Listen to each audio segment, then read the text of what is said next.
At nearly 55 years old, David Duval has finally begun opening up about one of golf's most puzzling career collapses. The truth behind his sudden fall from the pinnacle of professional golf is far more complex and heartbreaking than most fans ever realized. Picture this: a golfer so dominant that he actually knocked Tiger Woods off the #1 ranking, a player who shot the most famous 59 in golf history, someone who won a major championship and seemed destined for greatness. Then, almost overnight, he disappeared from competitive golf entirely. What happened to David Duval? The story begins long before Duval ever picked up a golf club professionally. At just 9 years old, David experienced a tragedy that would shape every aspect of his future. His 12-year-old brother Brent was diagnosed with aplastic anemia, a deadly disease where the body stops making blood cells. David became the bone marrow donor, hoping to save his brother's life. Initially, the transplant seemed successful. The family felt hope returning. But then Brent's body developed graft versus host disease. David's donated marrow began attacking his brother's organs. The last time David saw Brent, he was on life support. Overwhelmed by what he was seeing, David yelled, "That's not my brother," and ran from the hospital. Later at home, he was heard screaming, "I killed him! I killed him!" His father Bob later confirmed it took David years to overcome the crushing guilt he felt. This childhood trauma created something powerful within him, a drive for perfection and a desperate need to control everything he could. Golf became his sanctuary, his therapy, and his escape from a world that had felt utterly chaotic. The sport gave David something he could master completely. His disciplined approach and quiet intensity on the course were direct reflections of someone channeling deep pain into something productive. He wasn't just playing golf. He was proving to himself that he could control outcomes, that he could prevent tragedy through sheer will and preparation. This psychological foundation drove him to incredible amateur success. He won the 1989 U.S. Junior Amateur and became a 4-time All-American at Georgia Tech. His talent was so obvious that he even led a PGA Tour event while still in college. After turning professional in 1993, he spent 2 years developing his game before earning his tour card in 1995. But here's what makes David's story so remarkable. When you comment below, tell me what you remember most about his incredible peak years, because what happened next was absolutely extraordinary. In October 1997, everything clicked. David won his first PGA Tour event at the Michelob Championship. Then he won again that same month. And again, he wasn't just winning tournaments. He was destroying fields with a precision and power that reminded people of golf's greatest champions. The 1998 season proved this wasn't luck. David won 4 tournaments and became both the leading money winner and scoring champion. He earned the Byron Nelson Award and Vardon Trophy in the same year. The golf world was buzzing about this quiet assassin who seemed capable of winning any tournament he entered. But 1999 was when David reached heights that seemed impossible. His incredible run of victories actually pushed him past Tiger Woods to become the world's #1 golfer. Think about that for a moment. In an era when Tiger was already establishing himself as a dominant force, David Duval was better. On January 24th, 1999, David delivered one of golf's most iconic performances. Playing the final round of the Bob Hope Classic, he shot a 59, becoming only the 3rd player ever to break 60 in a PGA Tour event, and the first to do it in a final round. He sealed the historic round with an eagle on the last hole, winning the tournament by 1 stroke. A few months later came another magical moment. David won the Players' Championship, which he considers a major tournament. On that exact same day, his father Bob won a Champions Tour event, making them the first father and son to win on their respective tours on the same day. After everything they had been through as a family, this moment meant everything. The media loved to portray an intense rivalry between David and Tiger, but the reality was different. David has since revealed they were actually close friends during this period. Tiger trusted David and Mark O'Mara as genuine companions who weren't interested in his fame or fortune. Their friendship only ended because Tiger's celebrity grew so massive that he had to tighten his inner circle for protection. The ultimate validation of David's incredible talent came at the 2001 Open Championship. Playing at Royal Lytham, he finally captured his first official major championship, finishing 3 strokes ahead of the field. His victory speech was praised as heartfelt and modest. At that moment, David Duval stood at the absolute peak of professional golf. Nobody could have predicted what happened next. Following his major championship victory, David's career didn't just decline, it collapsed with shocking speed. He dropped from world #1 to 81st on the money list in 2002, then to 211th in 2003. At the 2004 US Open, he shot an astounding 25 over par and missed the cut. It wasn't a slump. It was a complete disappearance from competitive golf. What caused such a dramatic fall? The answer reveals the fragile nature of elite athletic performance. David was dealing with multiple chronic injuries to his back, wrist, and shoulders. The powerful golf swing that had made him dominant was destroying his body. As one observer noted, his body fell apart, not his game. But the physical problems were only part of the story. David was diagnosed with positional vertigo, an inner ear condition that causes violent dizziness when the head moves. For a golfer, this was devastating. On some days, he couldn't even address the ball without everything spinning and his balance giving out completely. These physical challenges were made worse by personal turmoil. David ended an 8-year 5-year relationship in early 2002, which severely affected his mental strength on the course. The same calm demeanor that had been his strength now looked like sadness to fans and media. He was constantly asked about his struggles, which only added to his mental burden. The combination created a perfect storm. Injuries prevented him from swinging properly. Vertigo made it impossible to focus on the ball. Personal difficulties robbed him of the mental resilience he needed. The interconnection of physical health, mental strength, and emotional well-being in elite sports was never more clearly demonstrated. After years of struggle, David briefly resurfaced in 2009 with one final magical moment. He qualified for the U.S. Open at Bethpage Black and shocked the golf world by finishing tied for second place. Fighting back from a final round triple bogey, he was tied for the lead on the 71st hole. It was his best finish since winning the Open Championship 8 years earlier.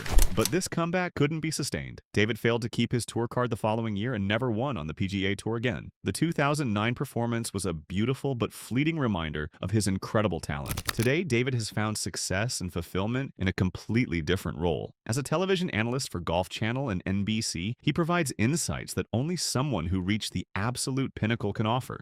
His commentary is praised as knowledgeable and candid. He speaks openly about his struggles, adding a human element to golf coverage that resonates with viewers. This transition represents more than just a career change. It's a critical part of his legacy. By sharing his expertise and being honest about his journey, David continues contributing to golf in a meaningful way. He's no longer just a figure from the past, but a respected voice who understands both triumph and failure at the highest level. The legacy of David Duval remains complex and debated. Some view his career as unfulfilled potential, arguing he disappeared too quickly and couldn't keep up with Tiger's dominance. But this perspective misses something crucial. David achieved his incredible success during the most dominant era in golf history. The fact that he could challenge and briefly surpass Tiger Woods makes his accomplishments even more remarkable. A more accurate view recognizes David as one of golf's most underrated champions. He won 11 tournaments in just 34 starts from 1997 to 1999. He was one of the few players who could consistently beat Tiger when both were healthy and at their peak. His intense, short-lived reign is actually similar to more recent world #1 players like Jason Day or Jordan Spieth. David Duval's story is ultimately about the profound fragility of greatness. His journey from a child tormented by guilt to a quiet, dominant champion, to someone brought down by forces beyond his control, represents one of golf's most compelling human stories. He wasn't a long-term great like Jack Nicklaus or Tiger Woods. Instead, David was a shooting star, burning brilliantly for a brief incandescent period when he was genuinely the best golfer in the world. That undeniable fact, combined with the poignancy of his dramatic fall and successful reinvention, secures his place as one of the most memorable figures in modern golf history.